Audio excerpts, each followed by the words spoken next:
अगर दिया लगाने जा रहे हो, बाती लगाई है आपने मंदिर के अंदर, तो कुछ देर बैठिए, कुछ देर स्मरण करिए।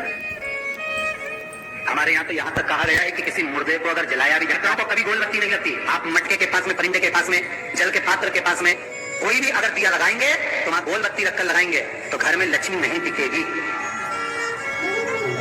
कई लोग कहते हैं कि परिंदे के पास, मटके के पास में, पानी के स्रोत के पास में जहाँ जल भरते हैं, ठंडा रखते हैं, टंकी रखते हैं, वहां पर मटके के पास बत्ती लगाओ, दिया लगाओ, पितर शांत रहेंगे। तो पितरों को शांत करो, मना नहीं है, पर दिया लगाने का नियम है कि पितरों को अगर आप दिया लगा रही हो मटके के पास, परिंदे के पास, या अमावस्या के दिन पितरों के लिए अगर दीप लगा रही हो तो गोल बत्ती अगर लगाओगी तो कार्य कभी सफल नहीं होगा। घर में लक्ष्मी नहीं टिकेगी, संपदा नहीं रहेगी, घर में कोई ना कोई बीमार पड़ा ही रहेगा, धन आएगा जाएगा, टिकेगा नहीं।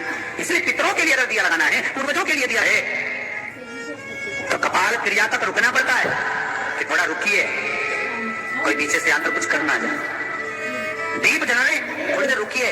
और दीप का भी नियम है हमारा, दीप का भी नियम, दिए में जो फूल बत्ती लगती है, गोल बत्ती लगती है, गोल वाली, ये बत्ती हमेशा कोई विष्णु भगवान की पूजन कर रहे हो, शिव जी की पूजन कर रहे हो, कोई अन्य देवता का अगर आप स्मरण कर रहे हो तो गोल बत्ती लगाई जाती है। भगवान के मंदिर में पूजन कर रहे हो तो गोल बत्ती लगाए। लंबी बत्ती, लंबी वाली जो बत्ती होती है लक्ष्मी की पूजन में, देवी पूजन में, जितनी भी माताओं की आप पूजन करोगे, जितनी भी देवियों का आप स्मरण करोगे, उसमें लंबी बत्ती का प्रमाण। पितरों की पूजन में लंबी बत्ती का प्रमाण है, लगाना है। पितरों के लिए अगर दीप लगाना है तो लंबी बत्ती लगाइए, लंबी बत्ती मार, लंबी बत्ती का प्रमाण हमारे यहाँ शास्त्र तक, गोल बत्ती का प्रमाण। और सुंदर चरित्र कहा, यदि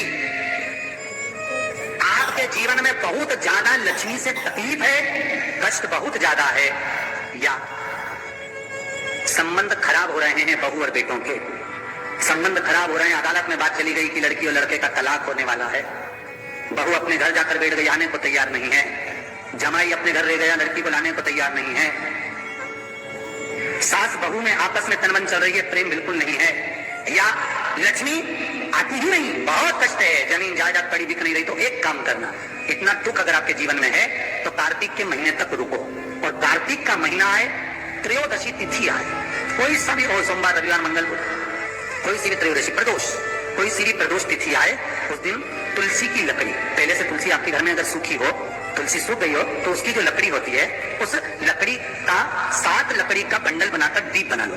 लकड़ी का दीप मतलब लकड़ी, पतली पतली डालियों को लेकर कच्चे सूत से उसको बांधो और बांधकर घी में डुबक दो।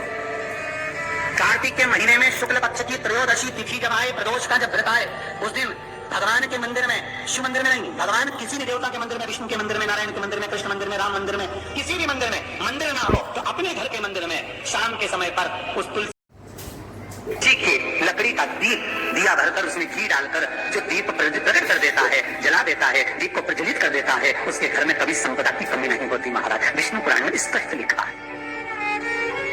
इसलिए शायद कहा जाता है कि भगवान को सर्वश्रेष्ठ कौन सा चंदन अच्छा लगता है। आपको पहले भी कथा में कहा, आगरा की कथा अगर किसी ने सुनी होगी तो उसमें वर्णन किया है। भगवान को सर्वश्रेष्ठ चंदन कौन सा, भगवान को सर्वश्रेष्ठ चंदन कौन सा प्रिय है, वो कौन सा चंदन है जो भगवान विष्णु को लगाएं, राम को लगाएं, कृष्ण को लगाएं, वो कौन सा चंदन है जो श्री हरि को लगाया जाए। तो जीते जी भगवान विष्णु एक बार गले लगाते हैं, उसको कहते हैं हरि चंदन। कौन सा चंदन है? हरि चंदन। हरि चंदन बाजार में नहीं मिलेगा, हरि चंदन आपको बनाना पड़ेगा। कैसे बनाना है? तुलसी जब सूख जाए उसकी जड़ को निकाल लिया जाए, वो जड़ को पानी में धो लिया जाए, धोने के बाद उसको सिलवट्टे पर, पत्थर पर घिसा जाए और घिसकर उसमें थोड़ा सा कुंकू, रोली डालकर तैयार कर जो भगवान विष्णु के मस्तक पर, कृष्ण राम के मस्तक पर लगा देते हैं और उसकी एक बिंदी अपने हृदय पे लगा लेते हैं। जीते जी भगवान एक बार उसको गले लगाते ही हैं। हरि चंदन प्रियता। जैसे शिव महापुराण में रुद्र चंदन का भाव है, शिव महापुराण में रुद्र चंदन का प्रमाण दिया जाता है। अगर आपने लिंग पुराण पढ़ी हो तो उसका 5वां स्कंद अवश्य पढ़िएगा, और शिव महापुराण अगर पढ़ रहे हो तो उसका कुमार खंड पढ़िएगा, जिसमें रुद्र चंदन का प्रमाण है। रुद्र चंदन कैसा, रुद्र चंदन का प्रमाण कैसा? तो महाराज कहा, चंदन घिसकर, पीला चंदन घिसकर उस चंदन को 3 मुखी रुद्राक्ष पर लपेट लिया जाता। 3 मुखी रुद्राक्ष पर चंदन को लपेटा जाता। लपेटोगे उसके बाद उसको ऐसा गोल करोगे तो एकदम चिकना हो जाएगा, एकदम चिकना, ठीक है, एकदम चिकना होगा। और उस चंदन को आप शिवरात्रि के दिन, और कोई से भी महीने की शिवरात्रि, किसी भी महीने की हो, सब फलदायी होती है। अगर आप पंचांग में देखेंगे तो शिवरात्रि लिखी जाती है, हर महीने शिवरात्रि पड़ती है।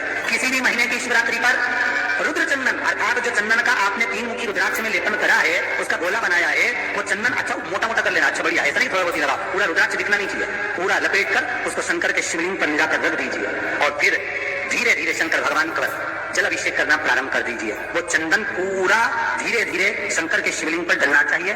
शंकर के मूल मंत्र श्री शिवाय नमस्तुभ्यम का जाप करिए।